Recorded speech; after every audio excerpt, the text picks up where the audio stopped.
Hello dear students, आज हम पढ़ेंगे मॉलिक्यूलर बेसिस ऑफ इनहेरिटेंस में डीएनए रेप्लिकेशन पार्ट फर्स्ट।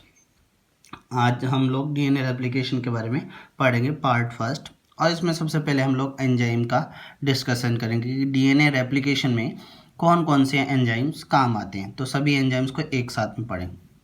इन एंजाइम्स को पढ़ने से पहले हम लोग कुछ बेसिक थिंग्स के बारे में जानते हैं जो डीएनए रेप्लिकेशन से रिलेटेड है। DNA is able to perform two processes. DNA दो प्रोसेसेस को परफॉर्म करने के लिए एबल होता है। फर्स्ट है ऑटो कैटालाइसिस, ठीक है, auto catalysis. DNA would make A DNA molecule, यानी डीएनए टू डीएनए, ये क्या कहलाता है? ऑटो कैटालाइसिस कहलाता है। और दूसरा है heterocatalysis. DNA would make a RNA molecule, यानी डीएनए से आरएनए का फॉर्मेशन हो। Autocatalysis is the replication, और ऑटो कैटालाइसिस को ही हम लोग क्या बोलते हैं? रेप्लिकेशन बोलते हैं। मतलब डीएनए से डीएनए का फॉर्मेशन होना इज काइंड ऑफ रेप्लिकेशन। और heterocatalysis is the process of transcription, ठीक है, डीएनए से आरएनए बना वो क्या कहलाती है? ट्रांसक्रिप्शन कहलाती है। अब हम लोग पढ़ेंगे डीएनए रेप्लिकेशन में काम आने वाले जितने भी एंजाइम्स हैं उनके बारे में, यानी इस पूरी प्रोसेस को कंप्लीट करने के लिए कौन कौन से एंजाइम्स यूज आएंगे।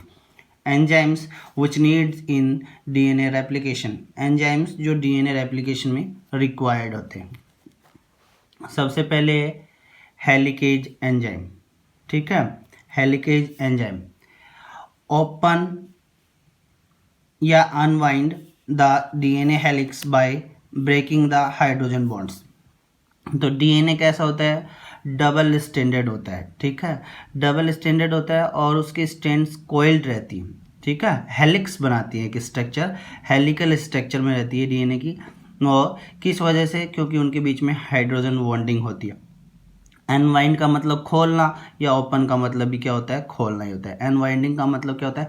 कोई चीज़ वाइंड है, ठीक है, उसको हम लोग अनवाइंड कर रहे हैं, खोल रहे हैं, और ओपन का मतलब भी खोलना। तो हेलिक्स यानी डीएनए का जो हेलिक्स होता है उसको ओपन करना, वो हेलिक्स किस वजह से बना होता है? हाइड्रोजन बॉन्डिंग की वजह से, ठीक है। तो हाइड्रोजन बॉन्डिंग ब्रेक होने की वजह से, हाइड्रोजन बॉन्डिंग टूटने की वजह से डीएनए अनवाइंड होता है। वो फंक्शन कौन करता है? हेलिकेज एंजाइम करता है। सेकेंड है topoisomerase enzyme. To release the tension it cuts rotate and reseal the stem. यानी जैसे बात कर दिया कि अनवाइंड है, हम लोग कोई वायर लेते हैं, अगर उसको फोल्ड कर के रखा हुआ है, पहले से वाइंड करके रखा होता है, जब आप लोग उसको सीधा करके छोड़ देते हो फिर भी वो टेंशन हो सकता है, यानी दोबारा से घूम करके कोयल हो सकता है। तो टोपो आइसोमेरेट क्या होता है? उस हेलिक्स को स्ट्रेट बनाए रखने के लिए उसको काटता है, रोटेट करता है और रीसील कर देता है, जिससे वो क्या नहीं हो सके? हेलिकल स्ट्रक्चर दोबारा से नहीं बन सके। थर्ड है सिंगल स्ट्रेंड स्टेबलाइजिंग एंजाइम या protein. Single strand stabilising enzyme या protein makes the single strand stable. Makes the single strand stable, यानी इसने तो खोल दिया हेलिक्स को, इसको स्ट्रेट बना दिया। ये उस सिंगल स्ट्रैंड को, यानी अभी जो अनवाइंड हुई है उसको क्या करेगा? थर्ड वाले एंजाइम उसको स्टेबल बना के रखता है, एसएस स्ट्रैंड को, ठीक है, दोबारा से कोयल ना हो जाए।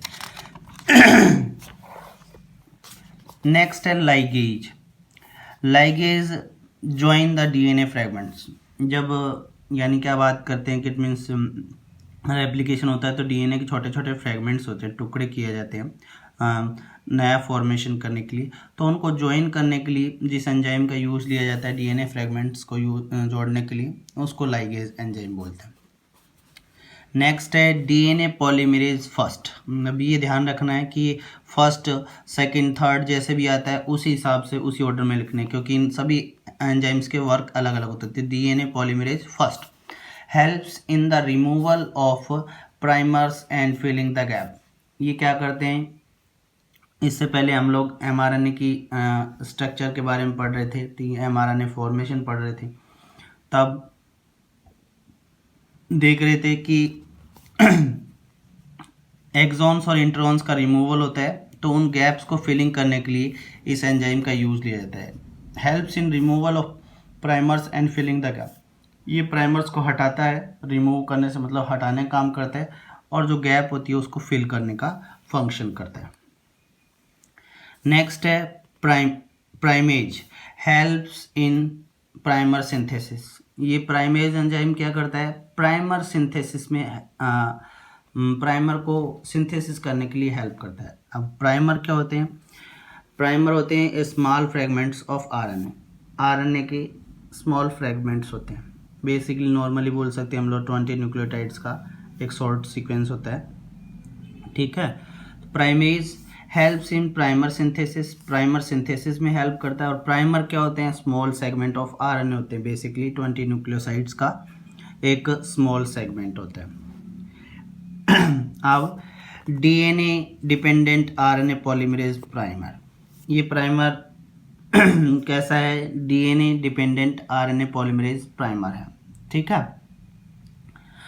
नेक्स्ट है DNA polymerase third, polymerase first का फंक्शन अलग था, इसलिए इनका पर्टिकुलर है पॉलीमरेज थर्ड, ये अलग अलग फंक्शन है, तो इसलिए ये ध्यान रखना है, फर्स्ट थर्ड ये स्पेसिफिकेशन। तो polymerase third very important enzyme, main functions जो होता है, ठीक है, रेप्लिकेशन में, वो डीएनए पॉलीमरेज थर्ड का ही होता है, डीएनए पॉलीमरेज थर्ड का ही होता है, तो इसलिए बहुत ज़्यादा इंपॉर्टेंट है ये एंजाइम। डीएनए पॉलीमरेज हैज़ 3 सब unit because it is a large molecule. DNA polymerase क्या है, इसकी 3 सब यूनिट होती है, एक बड़ा मॉलिक्यूल होता है, ठीक है, एक बहुत बड़ा मॉलिक्यूल होता है, और ये 3 सब यूनिट से बना होता है। फर्स्ट है अपना एल्फा सब यूनिट, ठीक है, एल्फा सब यूनिट या कैटालाइटिक सब यूनिट बोल सकते हैं। एल्फा सब यूनिट होता है, फंक्शनली एल्फा सब यूनिट क्या फंक्शन करती है, help in the formation of bonds in between nucleotides, ये बॉन्ड्स बनाने का काम करता है किसके बीच में, न्यूक्लियोटाइड्स के बीच में, ठीक है, formation of bond in between nucleotide, nucleotides के बीच में बॉन्ड्स बनाने का फंक्शन करता है। सेकंड है एप्सिलॉन, एप्सिलॉन सब यूनिट, ठीक है, एप्सिलॉन सब यूनिट, इसका फंक्शन क्या होता है, help in proof reading, proof reading में हेल्प करता है, चेकिंग न्यूक्लियोटाइड, तो प्रूफ रीडिंग में हेल्प करता है। या तो प्रूफ रीडिंग का मतलब क्या होता है, जैसे कोई गलत न्यूक्लियोटाइड ना आ गया हो उसको चेक करने का फंक्शन इनका होता है। प्रूफ रीडिंग मतलब चेक करते रहते हैं, कोई डिफरेंट काइंड मॉलिक्यूल इनके साथ में वाइंड अप ना हो गया हो या सिंथेसिस के लिए अप्लाई ना कर दिया हो, उसको चेक करने के लिए जो एंजाइम फंक्शन करता है वो पॉलीमरेज थर्ड की यूनिट होती है, एप्सिलॉन यूनिट सब यूनिट होती है, ठीक है, जो प्रूफ रीडिंग का या चेकिंग ऑफ न्यूक्लियोटाइड्स का फंक्शन करता है।